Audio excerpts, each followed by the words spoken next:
4th of July is tomorrow. That means cookout food, fun by the water, and even fireworks. But of course, with the fun comes some safety risks. First responders don't want your holiday to turn into tragedy.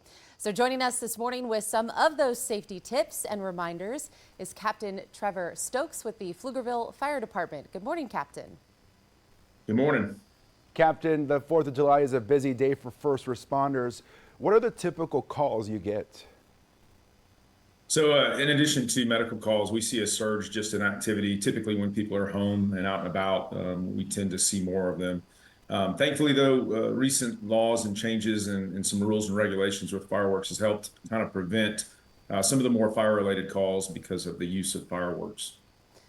Yeah, we know a lot of people are going to be using the fireworks. Of course, the big ones, Trevor, are illegal for most of us, but we can use the smaller ones like sparklers. I stay away from them because I want to keep all my fingers, but if people watching want to use those, what's the best way to do it safely? Yeah, so sparklers, it's funny you mentioned that. Sparklers will reach up to about 1,200 degrees. And so the biggest thing with sparklers is you want to make sure that, one, you don't let kids use them. I don't think I've ever seen sparklers lit off without someone getting either scared or injured. And so while fun to look at, they can be incredibly dangerous. The big thing I also would push people to, you can go to pflugervillefire.org for some really good safety tips, a very extensive list. But also make sure that you know that even if you're not in the city of Austin or the city of Pflugerville or surrounding areas, fireworks may still be illegal in the area that you're at. Just because you can buy fireworks doesn't mean that you can shoot them off. Obviously, with the summertime and the heat, we also want to be very aware of the fact that the fireworks are flammable. And if things are being launched in the air, you never know where they may go. Also, drinking and fireworks is a dangerous mix, and we know that that's probably something that people need to keep in mind on. Always having water available, a water bucket, and then using a very flat ground if you plan to shoot some of them off. And then keeping a very, very close eye on kids and older ones, those that can't move quickly away if something changes. Yeah, good advice there. Many of us will be spending the day in the pool or by the lakes. What are some tips you have for anyone who might be having some fun by the water? So some similarities there, always having someone paying attention. So with pools and water safety, we recommend having someone we call a water watcher. So this is someone who is responsible, paying attention, keeping an eye on everyone as they're enjoying the water, and then rotating that person out with someone else. This is not somebody who is reading a book or listening maybe to a podcast, but somebody who is solely focused on just keeping an eye on the people using the pool.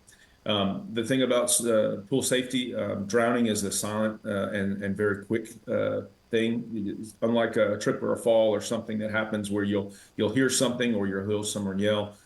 With drowning, you typically don't hear anything. And so pool safety is a huge deal. The adult supervision, competent adult supervision, and rotating that person out. And then also making sure that your kids and family members are very aware of the dangers that are specific to whatever pool you may be using. Public pools that have lifeguards, even though they do have lifeguards, it doesn't remove the responsibility of watching the kiddos that are swimming.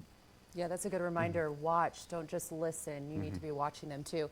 You mentioned water for the fireworks, but of course with the heat, staying hydrated is important, especially if you may be mixing alcohol into the fun. What advice do you have for having fun, but of course keeping yourself hydrated too?